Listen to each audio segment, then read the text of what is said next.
Mesdames, Messieurs, mes chers compatriotes, mes chers concitoyens, notre rassemblement ce soir s'intègre dans la chaîne des événements qui ont commencé avec les meurtres commis contre la rédaction de Charlie Hebdo. C'est une des formes de résistance que nous y opposons, celle de la lumière de l'esprit, car réfléchir, c'est aussi se recueillir.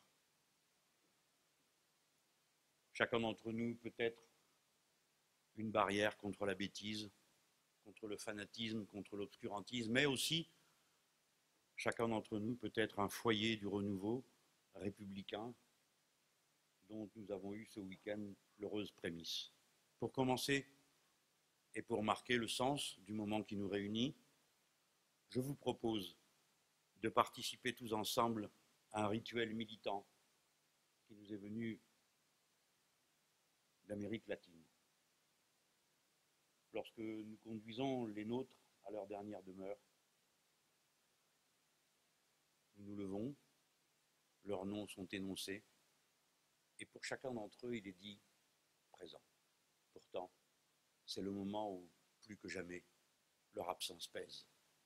Mais présent veut dire que chaque être humain vit pour toujours à travers ses œuvres. Et que les œuvres des nôtres ont un nom, celui des femmes, des hommes qui les portent, tandis que celui de leurs assassins a vocation à sombrer dans le néant. Si vous voulez, bien, levez-vous. Il y a 17 morts. Frédéric Boisseau, agent de maintenance, assassiné à Charlie Hebdo. Philippe Braham, cadre commercial dans l'informatique, assassiné à Vincennes. Franck Brinceau-Larreau, policier, assassiné à Charlie Hebdo. Jean Cabu, dessinateur, assassiné à Charlie Hebdo. Elsa Kayat, psychiatre et psychanalyste, assassiné à Charlie Hebdo. Stéphane Charbonnier, dit Charb, dessinateur, assassiné à Charlie Hebdo. Johan Cohen, étudiant, assassiné à Vincennes. Philippe Honoré, dessinateur, assassiné à Charlie Hebdo. Yoav Attab, étudiant, assassiné à Vincennes. Clarissa Jean-Philippe, policière, assassinée à Montrouge. Bernard Maris, économiste, assassiné à Charlie Hebdo. Ahmed Merabet, policier, assassiné à Charlie Hebdo. Mustapha Ourad, correcteur, assassiné à Charlie Hebdo. Michel Renaud, fondateur du festival Les Rendez-vous du Carnet de Voyage, assassiné à Charlie Hebdo. François-Michel Saada, retraité, assassiné à Vincennes. Bernard Verlag, dit Tinius, dessinateur, assassiné à Charlie Hebdo. Georges Wolinski, dit Wolinski, dessinateur, assassiné à Charlie Hebdo. Je vous en prie, asseyez-vous.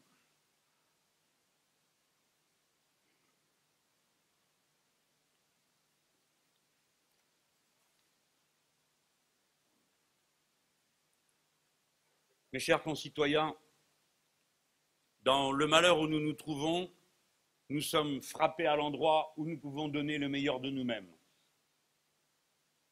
C'est parce que nous sommes frappés au cœur de la liberté d'expression qu'il nous est possible de jaillir pour la défendre et la défendre sans limite.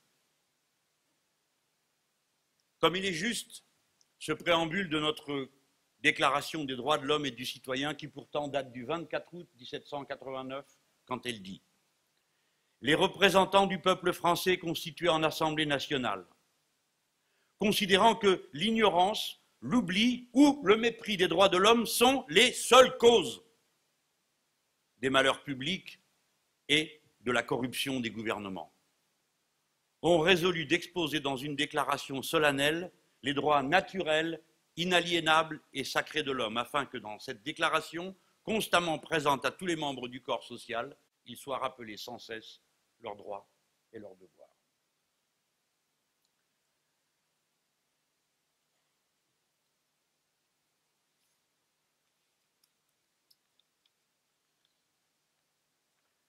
Bien sûr, le moment mérite réflexion approfondie. La vie est une école pour tous ceux qui ont le goût de la conscience. Et les événements sont les travaux pratiques de nos principes. Plus grand est le défi, plus forte est l'occasion de nous dépasser. Nous avons vu quelque chose d'extraordinaire. Le peuple français, balayant tout, n'appartenant à personne, a proclamé dans sa profondeur son attachement aux principes républicains. Il ne manifestait ni pour une religion ni contre, ni pour une idée attachée à un parti politique plutôt qu'à un autre. Ils ont manifesté pour le fondamental de ce qui est l'identité des Français. L'identité des Français, c'est la République. L'identité des Français, c'est ce qui les relie entre eux, un contrat simple, liberté, égalité, fraternité. Ce message est universel, il ne nous enferme dans aucun chauvinisme, dans aucun repli, c'est le contraire, c'est une main tendue à l'humanité universelle tout entière, à condition que les principes en soient respectés. On ne peut manquer d'avoir, en dépit des circonstances, un sourire pour cet étrange tableau qui renverse l'ordre de ce qu'on a connu dans la longue histoire. En 494 avant notre ère, à Rome, quand le peuple n'était pas content, il se retirait de la cité. Et encore récemment, en Tunisie, certains des nôtres, pour manifester leur opposition à l'obscurantisme qui allait gouverner leur ville, ont décidé tous de quitter la ville. Et là, on a vu le peuple immense occuper toute la ville. Et les puissants qui font des appels au courage, regroupés entre eux, isolés, craignants, entourés, barricadés. C'est, dit-on, que leur importance justifie de tels moyens. Je ne le crois pas. L'hôtel de ville sous les snipers, le général de Gaulle restait debout, menacé par d'innombrables tentatives d'assassinat. Il marchait parmi les autres. Et vous, et moi, et nous tous, qui n'avons demandé aucune lumière particulière pour nous-mêmes, nous marchions en disant « Nous avons le courage, vous ne nous faites pas peur ». La preuve, nous venons main nue, parfois avec nos enfants, dans les bras ou dans les poussettes, ce qui n'est pas le plus confortable pour marcher et manifester, mais pour montrer à quel point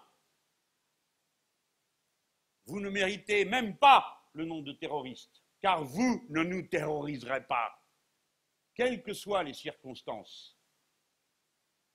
Vous êtes seulement des assassins, des meurtriers sans courage, des lâches qui prétendent être des martyrs et qui vous êtes investis de missions que personne ne vous a confiées, sinon votre aveuglement. Bref, les meurtriers ont reçu la réponse de masse qu'un peuple libre peut et doit faire. Si bien que toutes les tentatives dérisoires de récupération ont été anéanties. Bien sûr, les hôtes de la France sont toujours bienvenus, surtout quand ils y viennent pour représenter leur peuple. Mais les Français n'étaient pas aveuglés hier. Ce n'est pas parce qu'ils se rassemblaient sur les valeurs qui les fondent qu'ils oubliaient ce qu'ils croient chacun, qui est des fois bien différent, et ce à quoi ils ne croiront jamais. qui est souvent semblable. Ce n'est pas parce que M. Orban manifestait dans Paris qu'il nous fera oublier que le principal obstacle à la liberté d'expression en Hongrie, c'est lui. Et combien d'autres? Le secrétaire général de l'OTAN peut toujours venir à Paris défiler, il ne vient pas reconnaître une frontière intérieure de cette alliance militaire. Et bien sûr, M. Netanyahou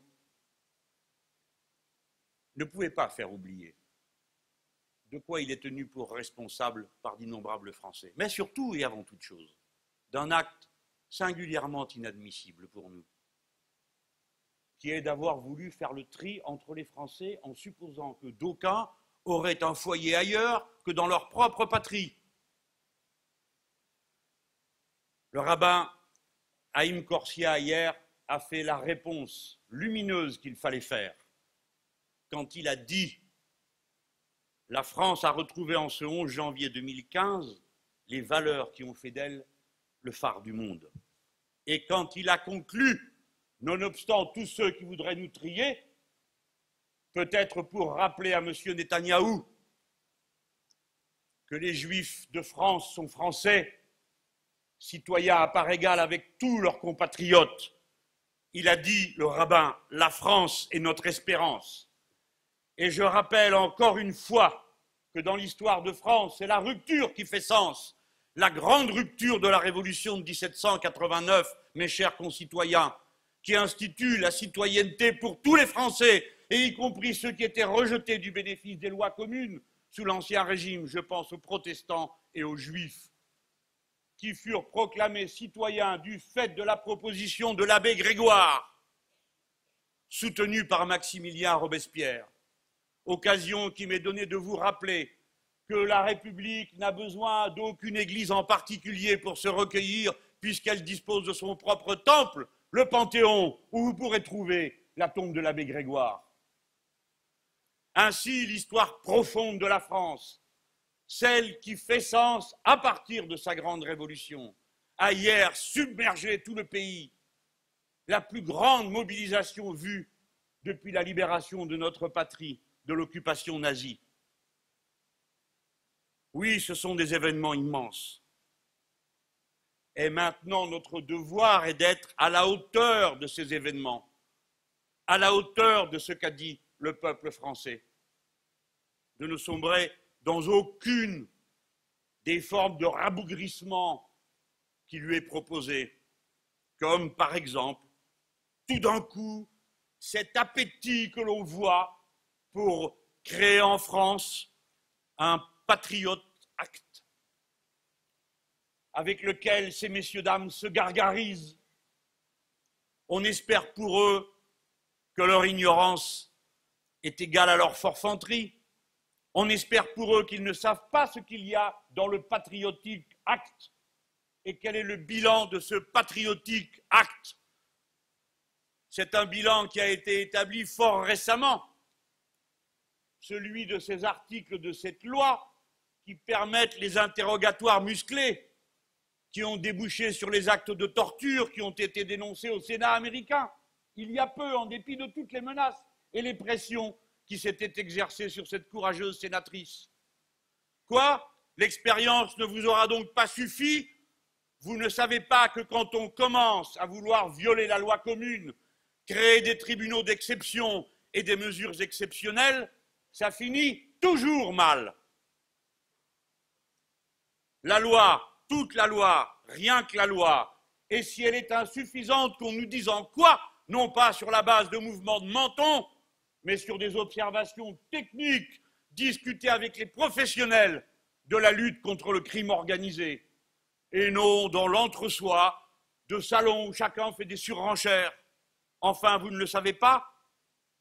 Depuis 2006, il a déjà été voté 4 lois antiterroristes dans ce pays. Et depuis 2001, 8 lois au total. Et chaque gouvernement semble avoir à cœur d'en rajouter sans cesse. Déjà 2 lois antiterroristes depuis le début de ce quinquennat. Soit, On me dira, mais ne voyez-vous pas la menace? Bien sûr que je la vois. Mais j'aimerais voir aussi le bilan, les résultats de cette accumulation de lois antiterroristes. Où est le bilan? Qu'est-ce qui a fait défaut? Qu'est-ce qui manquait dans ces lois qui auraient permis d'empêcher ce qui s'est produit? Que veut-on faire croire au peuple français? Qu'il existe une solution par laquelle il serait le seul à se débarrasser de tous les problèmes qui existent dans le monde? Des effets secondaires, tertiaires, hallucinés, des guerres que parfois lui-même, ses gouvernements ont provoquées? Non. Est-ce que de tels événements vont se reproduire? Oui. Devons-nous faire tout ce que nous pouvons pour les empêcher? Cela va de soi, mais d'une manière raisonnée, en faisant attention aux mots qu'on utilise. J'ai dit d'une manière raisonnée, c'est-à-dire en établissant un bilan de ce qui va, fonctionne et de ce qui ne fonctionne pas, mais pas d'un régime de surenchère permanente. Encore ne vous ai-je cité que les lois qui concernaient spécifiquement la lutte contre ce qui est appelé le terrorisme, c'est-à-dire le crime politique organisé. C'est le moment de rappeler que c'est un crime politique organisé, avec des buts politiques qui ont été perpétrés contre nous, avec des objectifs. Premier objectif, faire peur. Deuxième objectif, créer un mécanisme d'autocensure.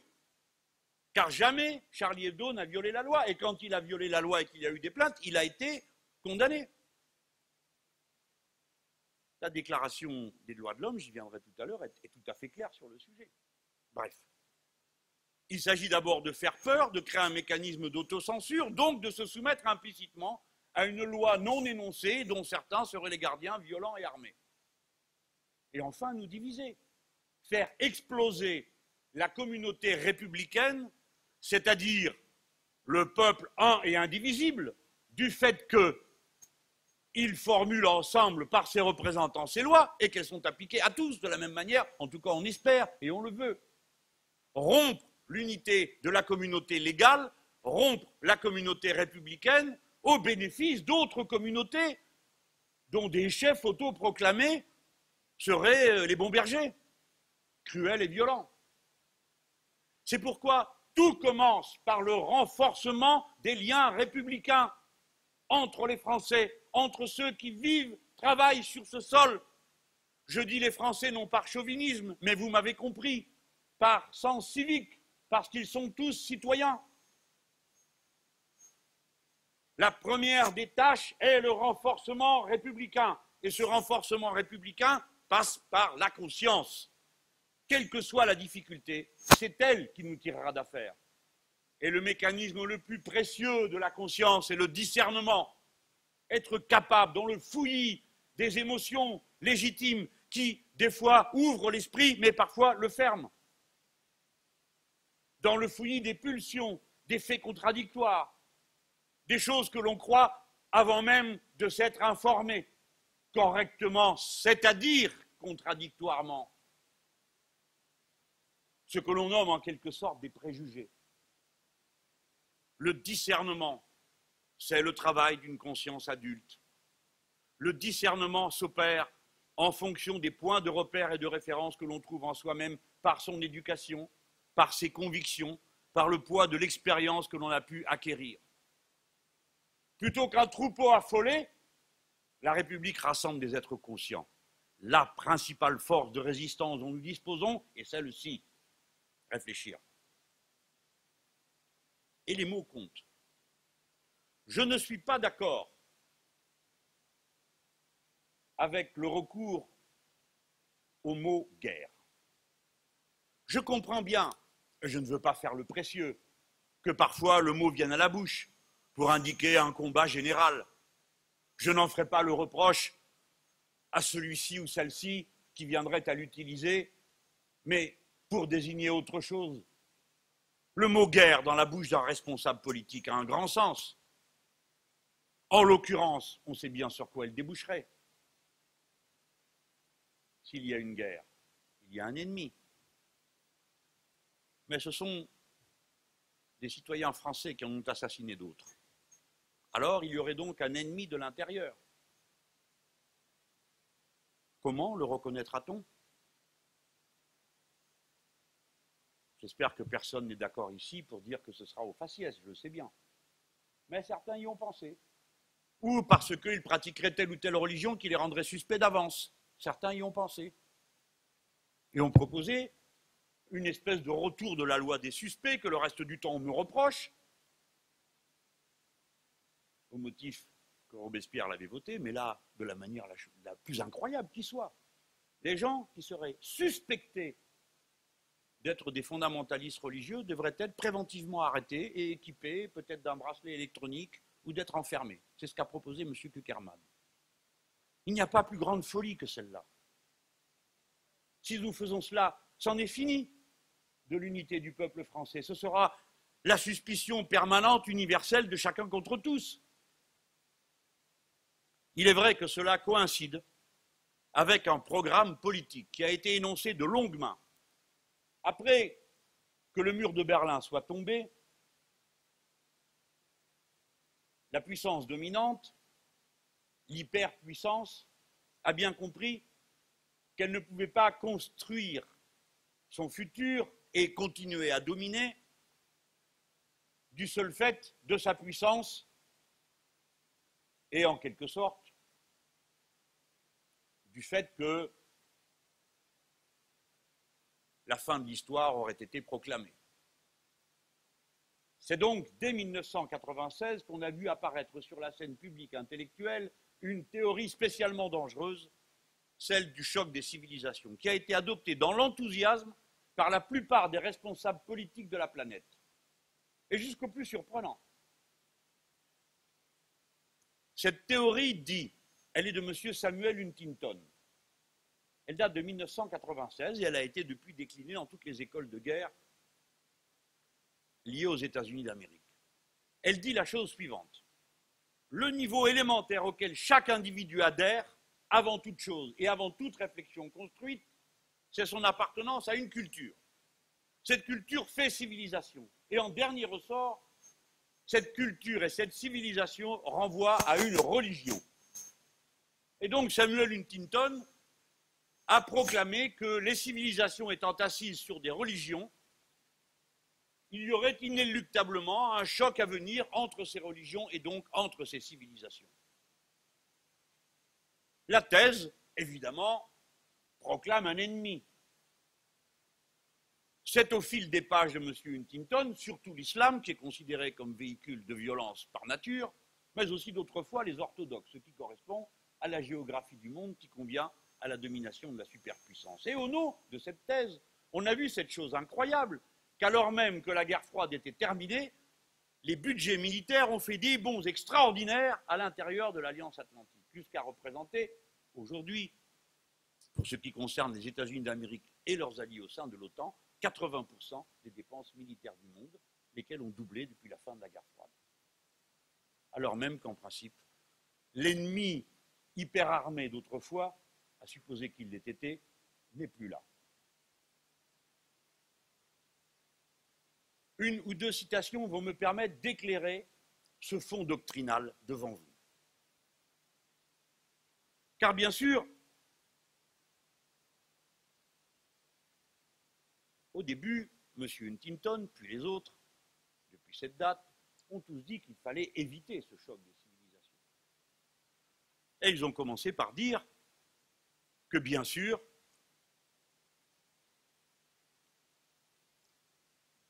il n'y avait pas de valeurs universelles.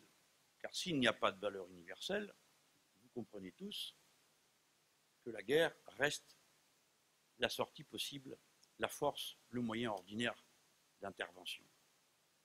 Et voilà comment il en vient à dire « L'Occident a vaincu le monde,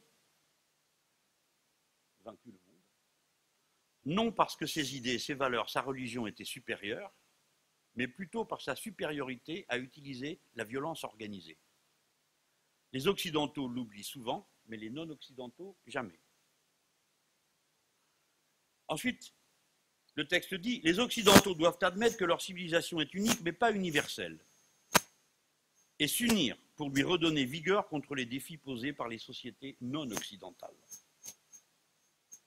Avant de proclamer quelque chose dont je suis certain que beaucoup d'entre vous ont entendu la déclinaison maintes fois, dans le monde nouveau qui est désormais le nôtre, la politique locale est ethnique et la politique globale est civilisationnelle. Si cela vous paraît abstrait, je voudrais vous en montrer la conséquence pratique. À peine élu président de la République, Nicolas Sarkozy avait déclaré devant les ambassadeurs de France à la réunion traditionnelle qui les rassemble au cours du mois d'août cette phrase terrifiante. Le premier défi, sans doute l'un des plus importants, disait-il, comment prévenir une confrontation entre l'islam et l'Occident. Avant de dire quelque temps plus tard, j'ai voulu situer franchement et nettement la France au sein de sa famille occidentale. Si vous acceptez ce cadre intellectuel, vous niez la réalité du monde. Car les civilisations n'ont jamais été étanches. Les cultures n'ont jamais été étanches. Elles n'ont jamais correspondu étroitement à des empires politiques. Tout au contraire, elles se sont de tout temps interpénétrées, interinfluencées. Ici à Paris, nous bénéficions du privilège de disposer de tant de musées que nous pouvons aller le vérifier quand nous voulons. Jusqu'aux contrées les plus éloignées, jamais les communications n'ont cessé depuis quasiment l'origine de l'humanité, mais d'autant plus lorsque les groupes humains se sont étendus. Allez au musée Guimet, vous verrez, avec la magnifique exposition sur les Han, vous verrez comment la Chine antique pouvait communiquer avec le monde méditerranéen d'une manière qui surprend, mais qui montre que depuis si longtemps, les êtres humains dialoguent entre eux, à des vitesses qui sont différentes, évidemment, rien de comparable à l'instantanéité d'aujourd'hui et des réseaux sociaux. Donc ceci est une fumée, un réductionnisme, de dire que les êtres humains seraient d'abord définis par la religion dans laquelle ils sont nés. En France, c'est un défi. Beaucoup de citoyens ne sont nés dans aucune religion et n'en pratiquent aucune. Que mon propos soit ce soir l'occasion de rappeler qu'une majorité de Français est athée ou agnostique et supporte assez difficilement d'être régulièrement embrigadés ou appelés à acclamer de ses louanges les réconciliations de gens avec qui, eux, ils ne se sont jamais fâchés.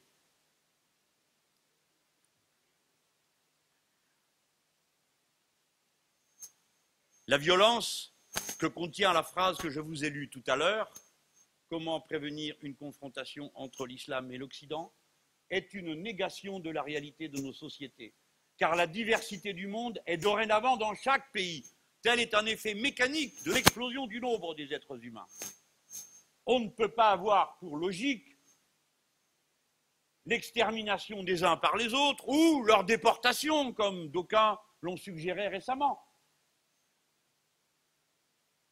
Et pour une raison fort simple, c'est que nous sommes citoyens à égalité d'un même pays.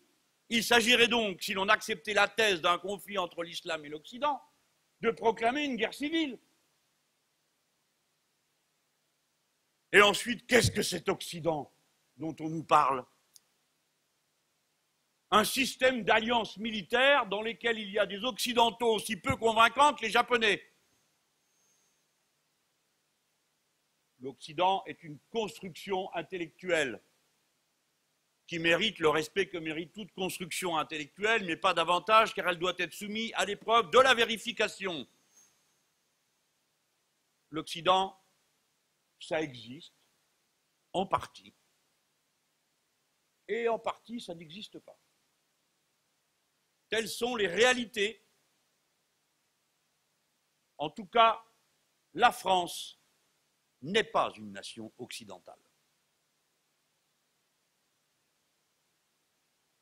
La France n'est définie ni par une couleur de peau, nous sommes de toutes les couleurs, ni par une religion, il y en a 5, ni par une langue.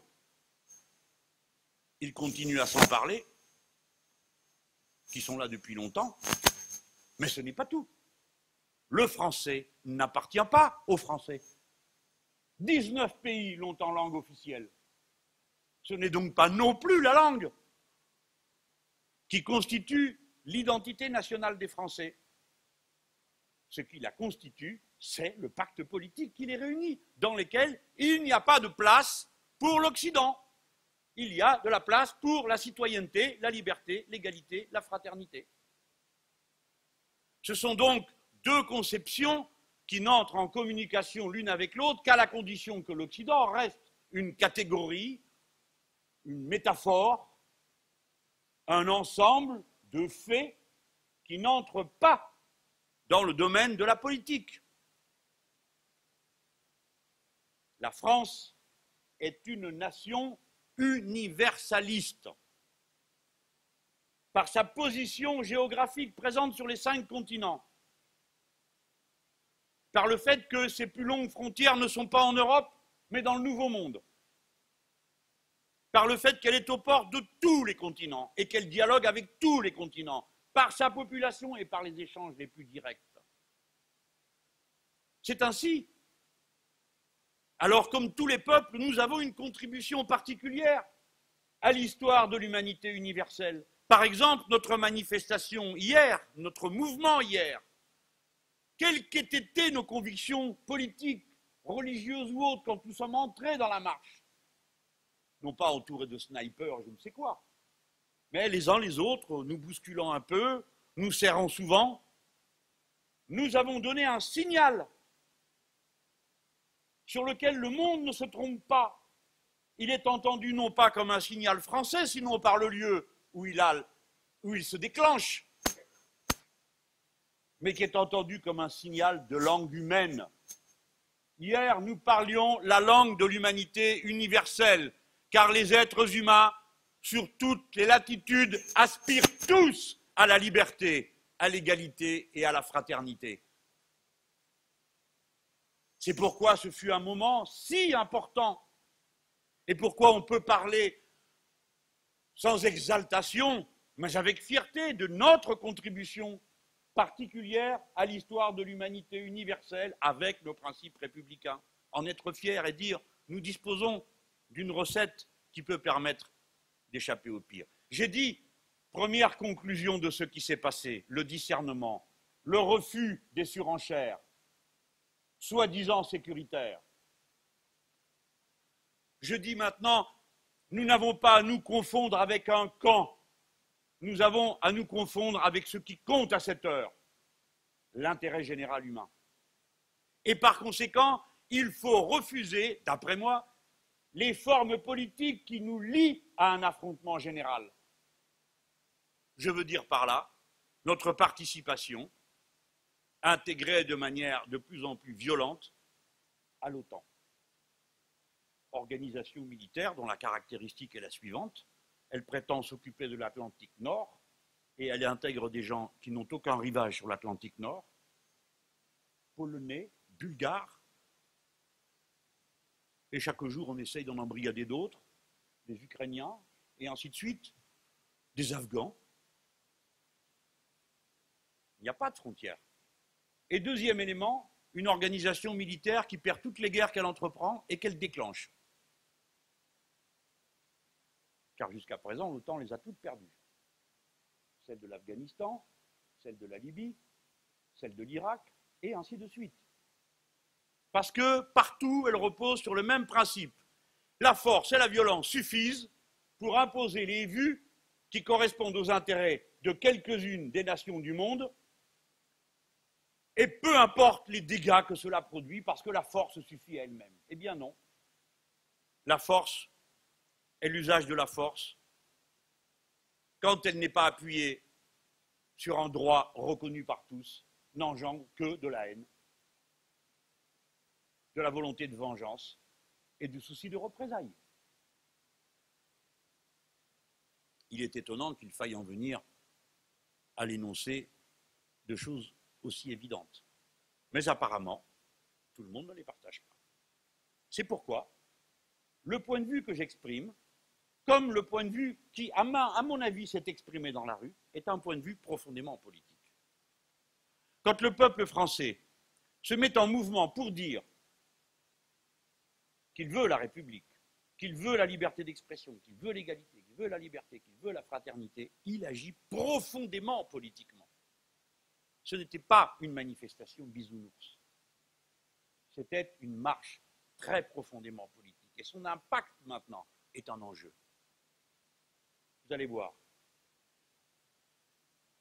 C'est pourquoi je vous disais en commençant, il faut être à la hauteur et ne pas rabougrir cet événement.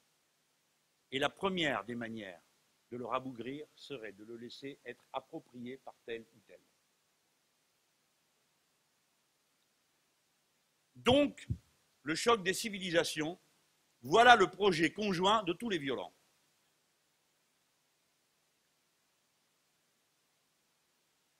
Pour faire la guerre, il faut être deux.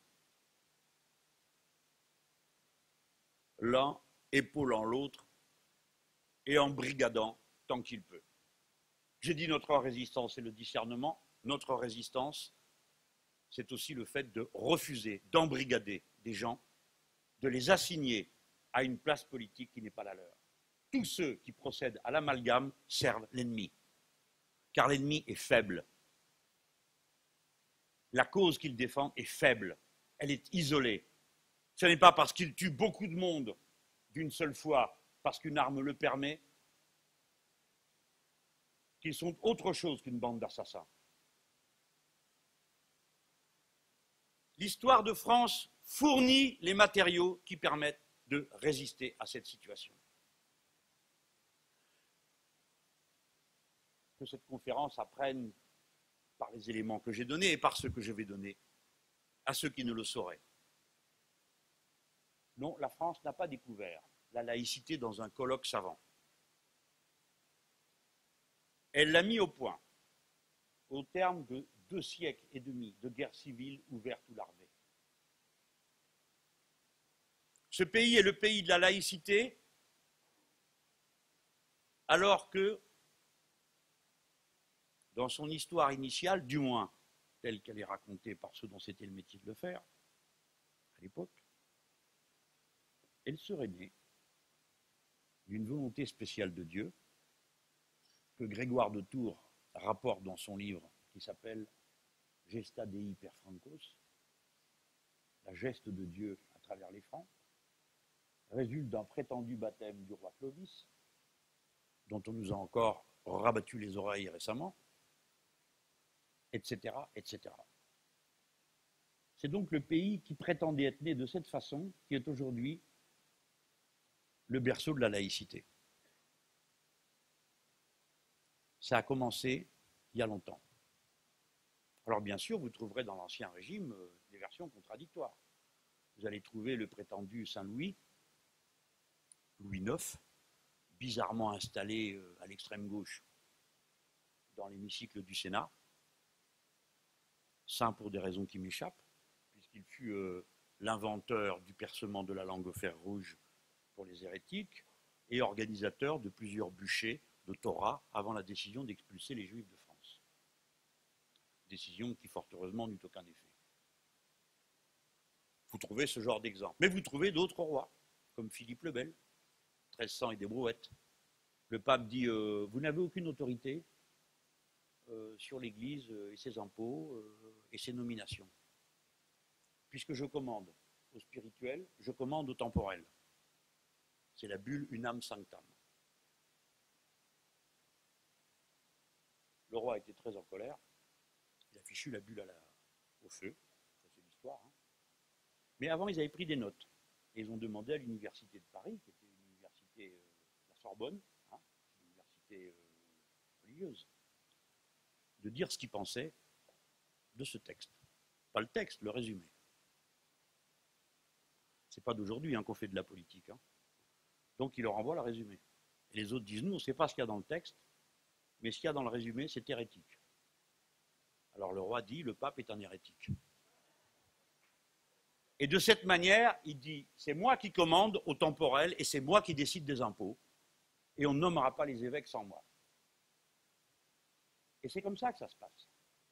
Je pourrais vous citer combien d'épisodes de l'histoire de France, où c'est cette résistance compliquée, parfois, ne l'oublions pas, le pouvoir d'Ancien Régime est directement lié à la religion.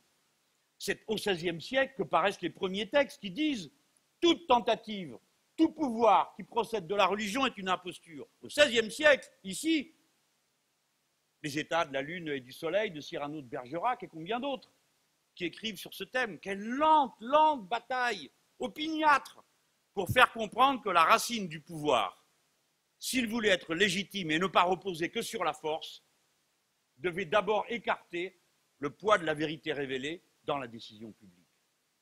Parce que c'est le problème de tous les régimes. Quelle est la légitimité de la décision?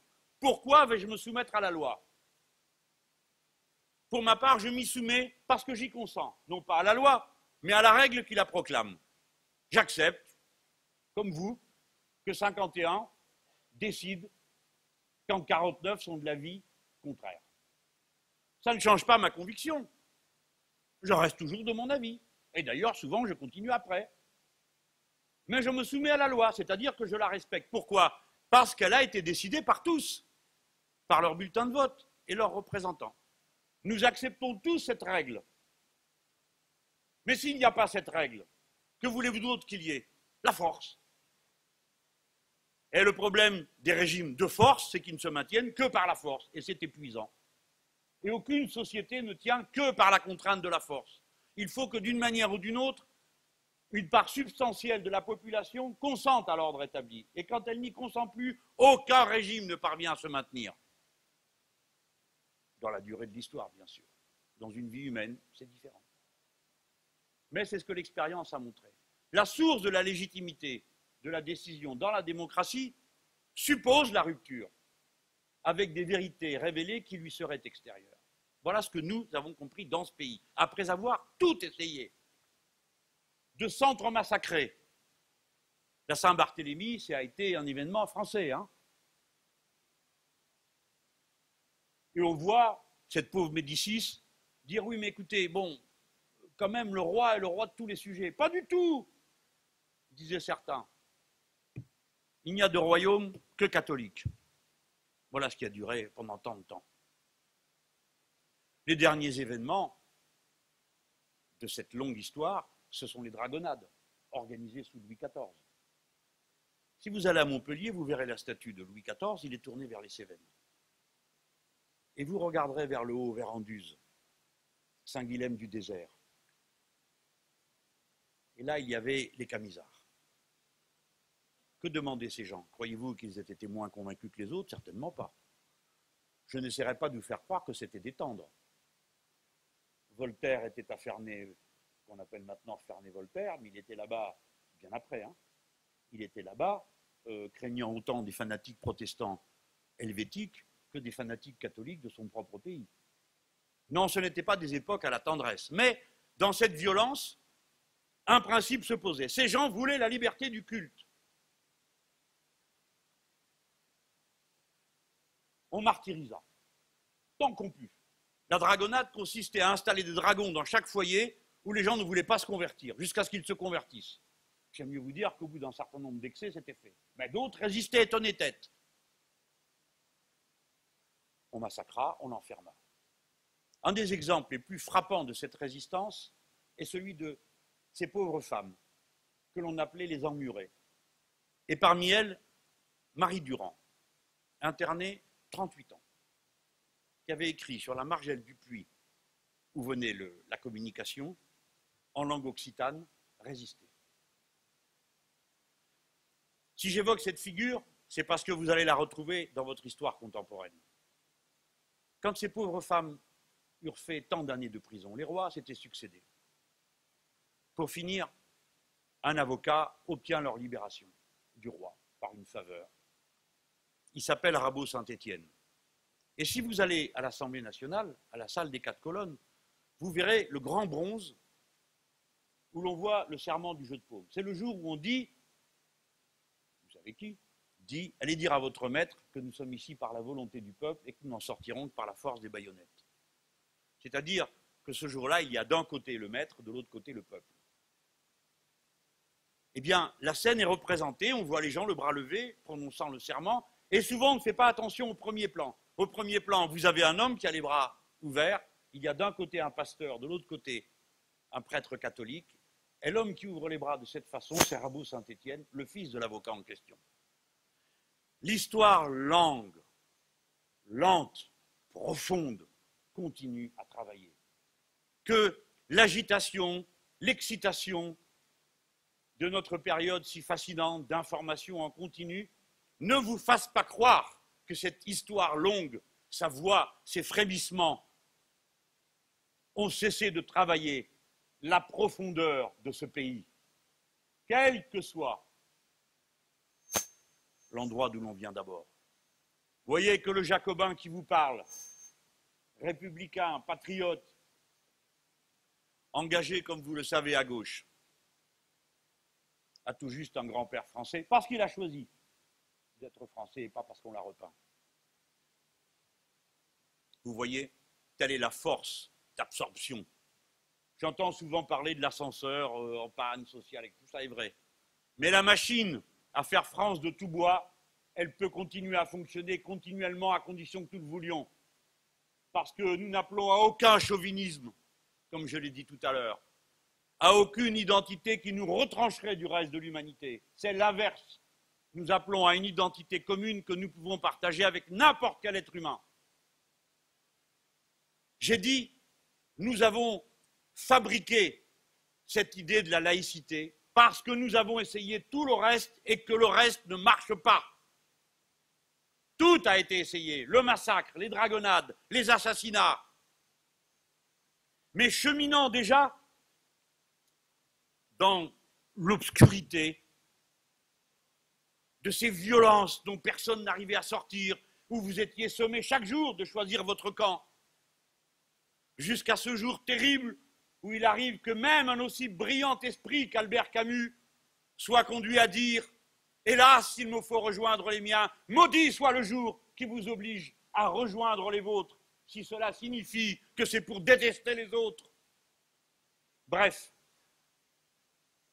dans ces moments terribles, continuez à cheminer le fil de la lumière. Pas pour rien qu'on appelle ça les lumières.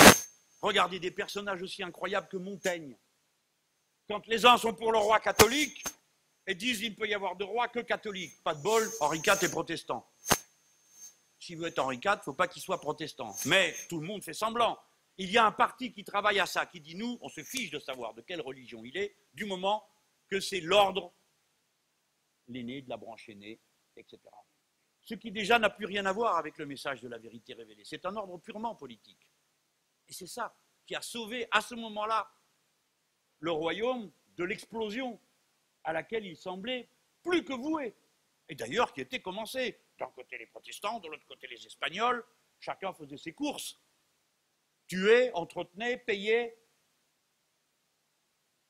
De tout cela, nous sommes sortis par la grande révolution de 1789. Cela ne s'est pas fait gentiment, cela ne s'est pas fait par consentement et embrassade mutuelle. Rien de grand ne s'est fait de cette façon. C'est la rupture qui explique l'identité de la France et non pas la continuité. Je sais que souvent, on dit oui, mais il y avait une France avant. Non, il y avait le royaume. Bien sûr que c'était la France, mais ce n'étaient pas les mêmes frontières, ce n'étaient pas les mêmes gens, ce n'étaient pas les mêmes langues. C'est la rupture. Et cette rupture, elle porte sur ce principe fondamental. Le peuple est souverain. Pour qu'il soit souverain, il faut qu'il le soit absolument, totalement. Chacun décide par lui-même à la lumière de sa propre conscience, sans subir aucune autre domination que celle de la loi morale qu'il s'assigne. Rien d'autre. La souveraineté populaire est l'essence de la souveraineté nationale et la raison d'être de notre patrie. La souveraineté. Le roi se lève, met son chapeau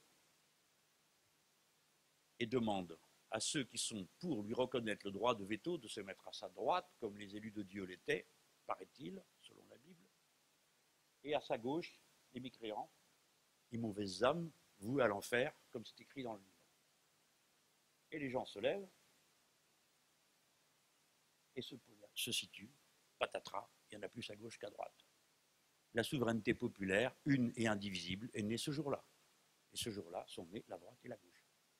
Le fondement de cette distinction, c'est la volonté que la souveraineté populaire soit totale, en tout lieu, en toutes circonstances. Ce qui suppose, encore une fois, que rien ne puisse lui être opposé de l'extérieur, sinon les lois que cette souveraineté populaire s'est elle-même donnée. Voilà comment est née la laïcité. Et donc, ce passage de la liberté du culte à la liberté fondamentale, la liberté de conscience. La conscience, mes chers concitoyens,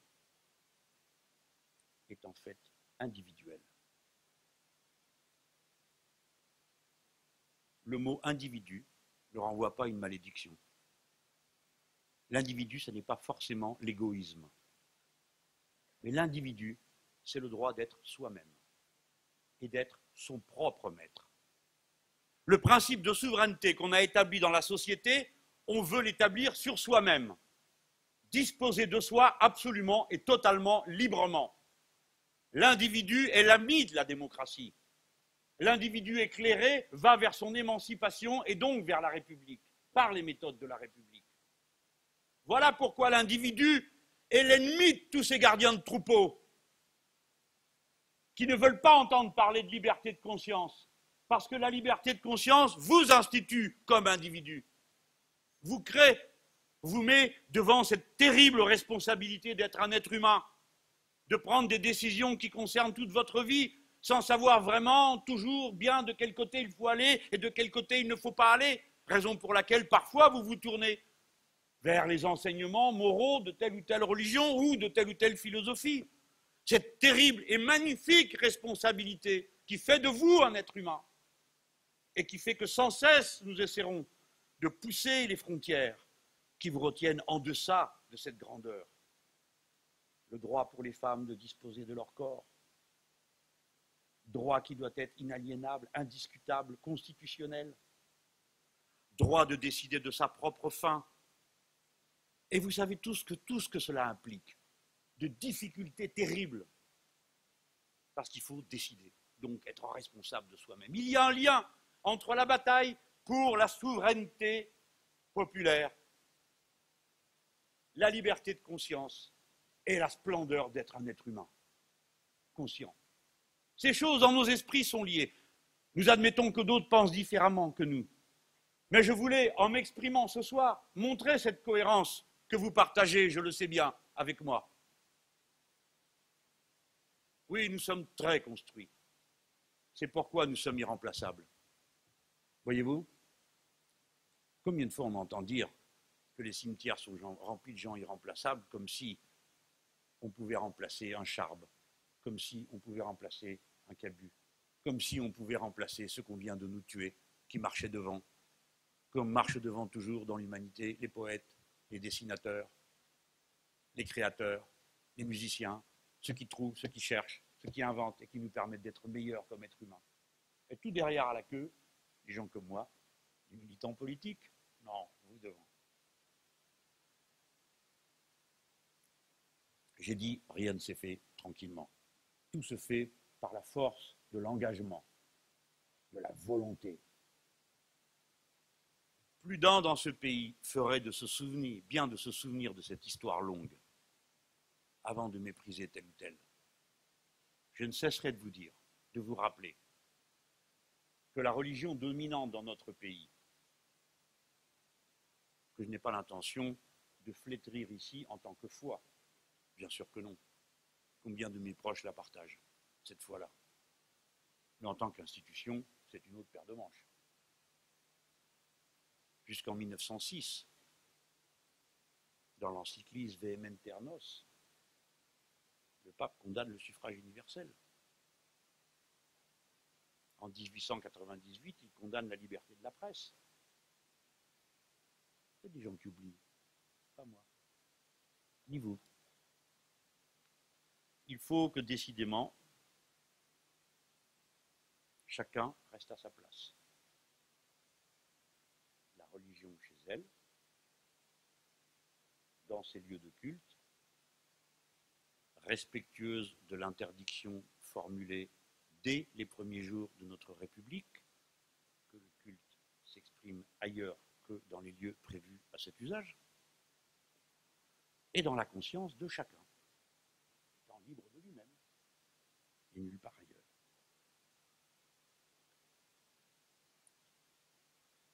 Ça s'est dit le 24 août 1789, article 10. Vous vous rappelez ce que je viens de vous dire sur ce qu'était l'Ancien Régiment? Aussi, écoutez cette parole terrible. Nul ne doit être inquiété pour ses opinions, même religieuses, pourvu que leurs manifestations ne troublent pas l'ordre public établi par la loi. Pourvu que leurs manifestations ne troublent pas l'ordre public établi par la loi. Il n'y a aucune limite à la liberté de conscience, mais il y a des limites à son expression, limites fixées par la loi, et personne d'autre. Ensuite, il est dit à l'article 11, le même jour, la libre communication des pensées et des opinions est un des droits les plus précieux de l'homme. Tout citoyen peut donc parler, écrire, imprimer librement, sauf à répondre de l'abus de cette liberté dans les cas déterminés par la loi. On en était là. Souvent, on cite la loi de 1905. Elle a eu un précédent. En l'an 3 de notre République, article 1, conformément à l'article de la Constitution, l'exercice d'aucun culte ne peut être troublé. Article 2, la République n'en salarie aucun. Article 4, les cérémonies du culte sont interdites hors de l'enceinte choisie pour leur exercice.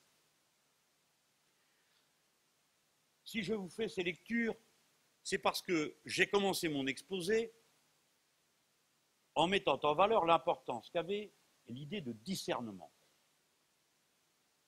Eh bien, il y a un autre mot qui compte, c'est la cohérence. On ne peut vouloir une chose à un endroit, la prescrire à d'aucuns, puis ne pas la reconnaître à un autre. On ne peut dire on ne salarie aucun culte, mais décider que dans un certain coin de France, l'Alsace et la Moselle, on en salarie. Certains, pas tous.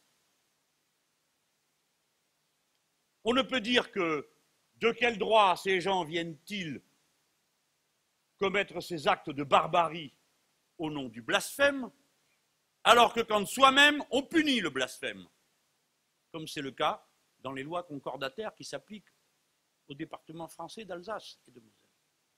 Ne croyez pas que ce soit une spécialité réservée à cette portion du territoire, à la suite de l'histoire que vous connaissez, troublée. Ces départements ont été envahis 3 fois par les voisins,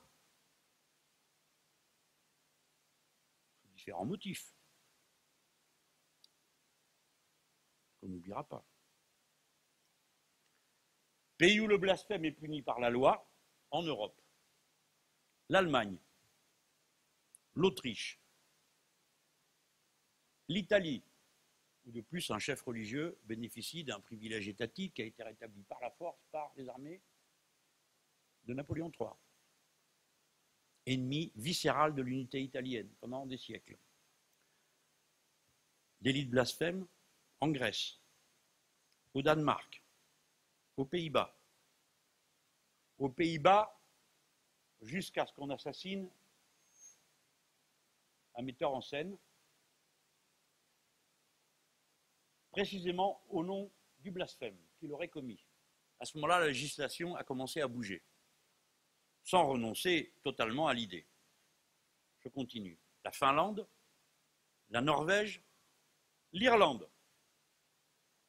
Je crois donc utile de dire que pour bien résister, si vous êtes d'accord avec cette idée, que face à un conflit qui est politique, l'arme de la résistance, c'est la conscience, le discernement et la cohérence, alors il faudrait que l'Europe se mette en cohérence et adopte pour elle-même la laïcité et la séparation entre les questions religieuses et politiques qu'elle recommande aux autres. L'Europe a besoin de davantage de laïcité. On peut se demander quel rapport, mais je viens de vous le dire. Sinon, quelle est la réponse? Je dis une chose, j'en fais une autre, et si vous n'êtes pas content, je vous fais la guerre. Ah non, c'est vous qui me la faites. Oui, mais ça tombe bien, justement, je vous la faisais. Non, non, pas un doigt dans cet engrenage mortel. Le contraire. Ce que nous avons vu dimanche, les uns étaient le problème, les autres la solution. Ils étaient 44 à être le problème, d'une manière ou d'une autre. Tellement effrayés qu'ils ne peuvent faire que 150 mètres dans la rue ensemble, entourés de gardiens de toutes sortes. Et de l'autre côté, des millions de gens. Eh bien, si la solution c'est eux, alors il faut que ça le soit tout le temps. C'est pourquoi, tout en étant parfaitement conscient du fait que tout ça peut basculer d'un jour sur l'autre, je vous le redis, c'est là-dessus qu'il faut qu'on s'appuie et qu'on ne laisse pas récupérer. On vient me dire, alors c'est l'union nationale. Pour que je dise non, bien sûr. En votre nom. Et puis qu'on dise, ah, vous voyez, il n'est jamais content.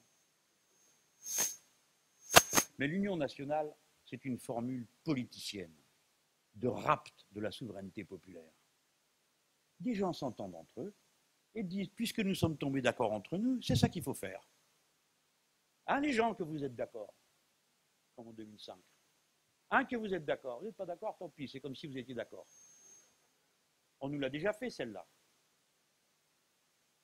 Nous n'avons pas fait une manifestation d'union nationale. Les gens ne sont pas venus dans la rue en criant « La solution, c'est que le PS et l'UMP s'entendent avec le Front National ». Ils n'ont pas venu dire ça du tout. Ils sont venus exprimer une fraternité républicaine, l'envie de faire vivre ce pays comme une république, pas d'une formule politicienne. J'admire le camarade qui a trouvé cette idée d'aller avec une pancarte devant notre regroupement quand nous marchions. Il avait écrit dessus, Union nationale, non, Front du peuple, oui, et ben voilà. Fraternité républicaine, Front du peuple. Les gens, ne vous laissez pas déposséder de la démonstration que vous venez de faire.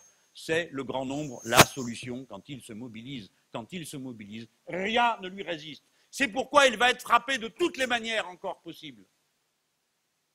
Ses ennemis, ceux qui ne veulent pas de son intervention politique, vont chercher à le juguler, le maîtriser, le domestiquer, l'enfermer dans des solidarités confuses.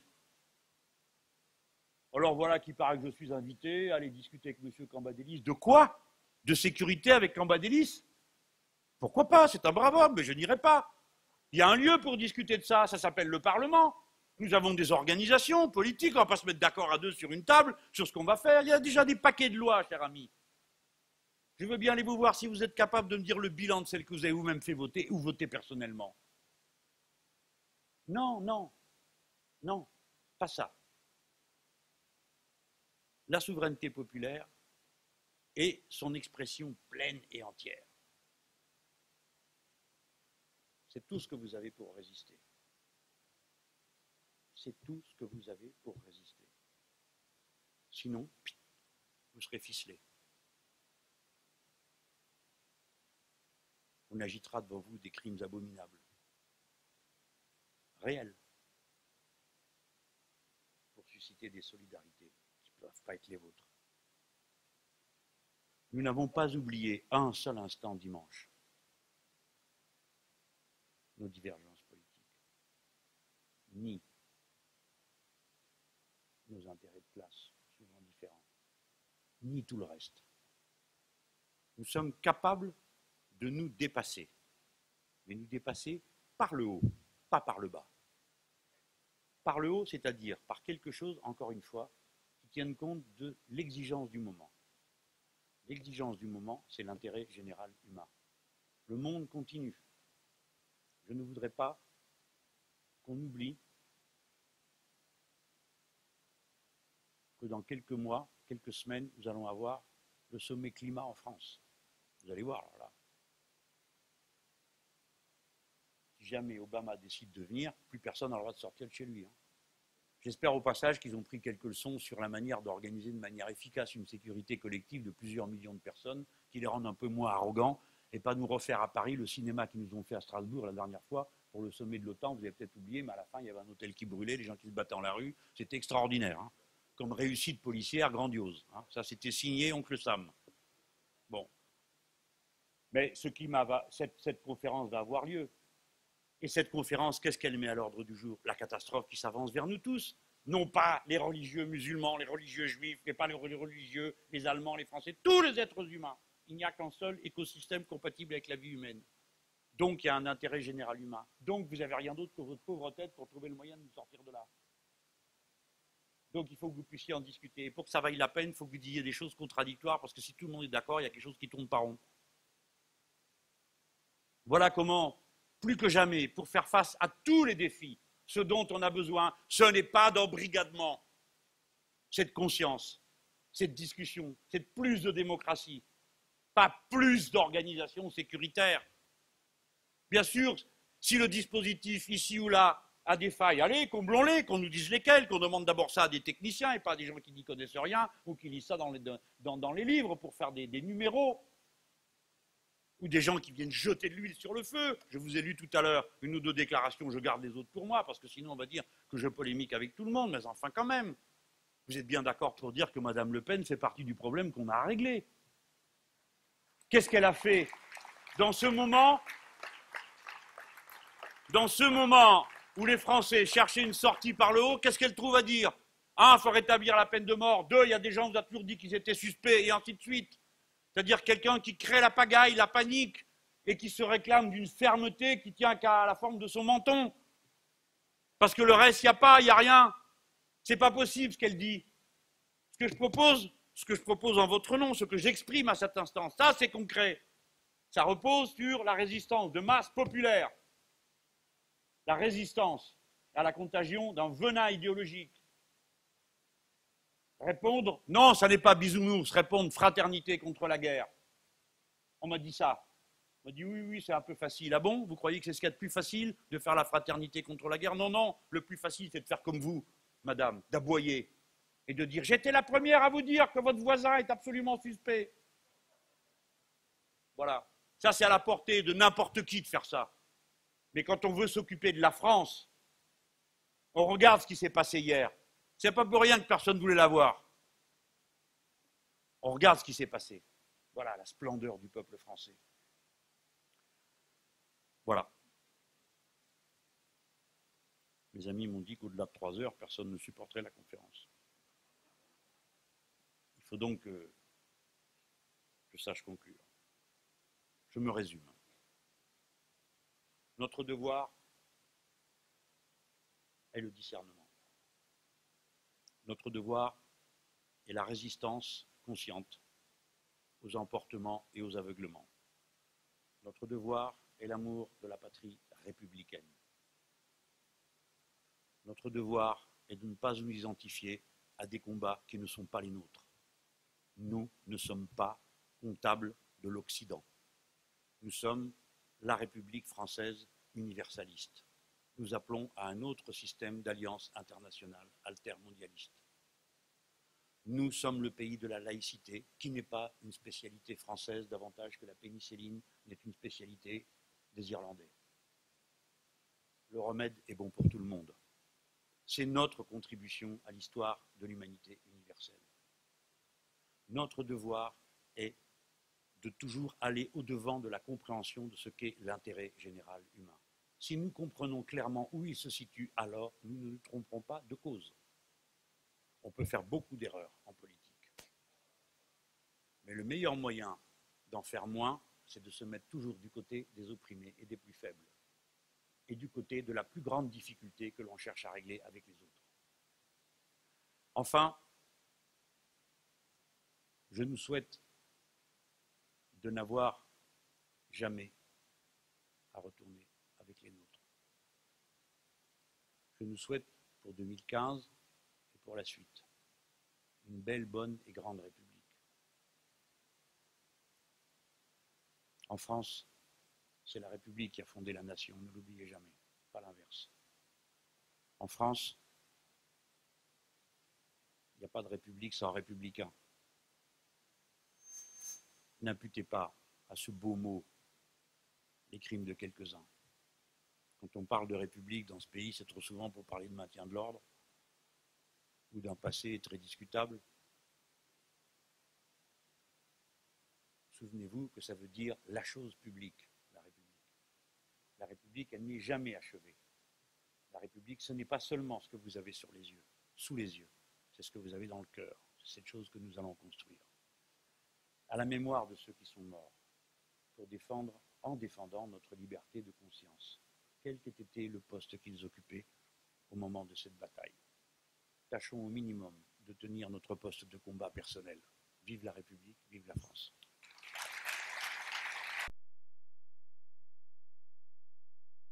Ce que j'ai envie de dire, et je commence à en avoir marre, j'allais dire, de tout ce, j'ai appelé ça un fatras idéal. D'un côté, on a un culte dans notre pays dans lequel l'administration intervient. Et c'est le ministre de l'Intérieur qui organise, toi je te nomme président, toi je te nomme trésorier, je fais des élections qui ne sont pas conformes aux 10 bureaux, mais je mets le couvercle. Ça ne se passe même pas dans les républiques bananières. Et après, vous parlez des élections du culte. Du fameux culte musulman dans lequel il y a l'interventionnisme. Le isme étouffe toujours la racine. Je n'ai même pas l'intervention, c'est l'interventionnisme de l'administration.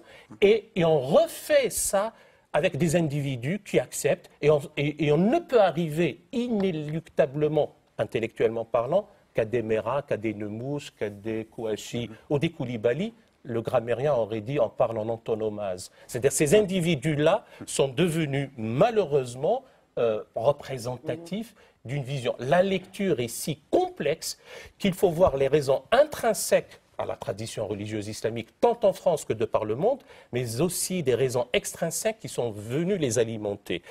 Bon. Non, mais vous avez le droit d'avoir votre thèse et de développer l'équation que nous connaissons bien. Mais ce n'est pas mon avis. D'abord, je n'ai jamais pratiqué cet électoralisme. Et si vous me suiviez dans une campagne électorale, vous verriez que je bénéficie de la vindicte d'à peu près tous les fanatiques. Hein.